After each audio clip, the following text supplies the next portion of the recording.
کمیته حالت‌های فوق‌العاده تاجیکستان از امکان باریدن برف زیاد و سرمای شدید در هفته جاری خبر داده و ساکنان کشور دعوت کردند که به مقدار ضروری سوزشواری ذخیره کنند. کمیته حالت‌های فوق‌العاده ضمن شرح این هشدار از جمله گفته است که ساکنان باید اتاق‌ها را به سیستم گرمایدهی با اعتماد تامین کنند تا برای اهل خانواده‌شان سرپناه از سرمای شدید باشد.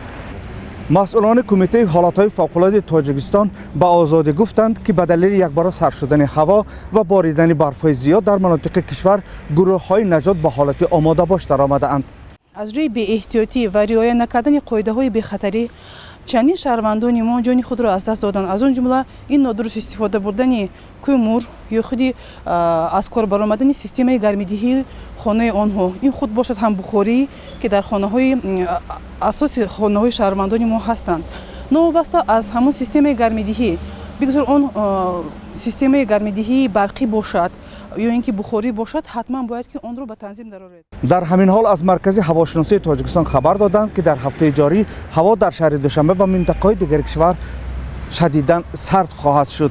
هواشناسان میگویند که سردی هوا به سبب وارد شدن تندباد سیبری به منطقه آسیای مرکزی صورت گرفته و در مقایسه با سالهای قبلی باریدن برف و سردی هوا در تاجیکستان بروقتر شروع شده است.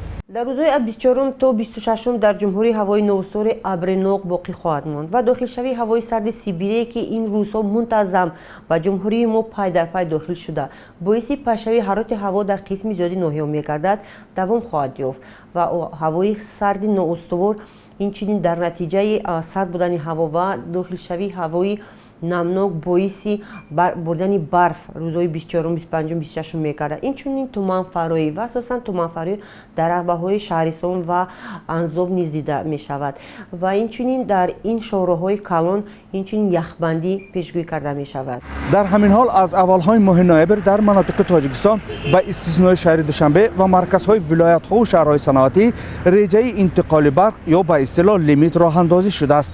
ساکنان مناطق روستایی تاجیکستان تنها برای چند ساعت صبح و شام به نیروی برق دسترسی دارند. معمولا ساکنان برای گرم کردن منزل‌های خود از انگیسه استفاده می‌کنند که قیمت هر کیلوی آن هم در حال حاضر به 1 سامانه و 50 درم برابر است.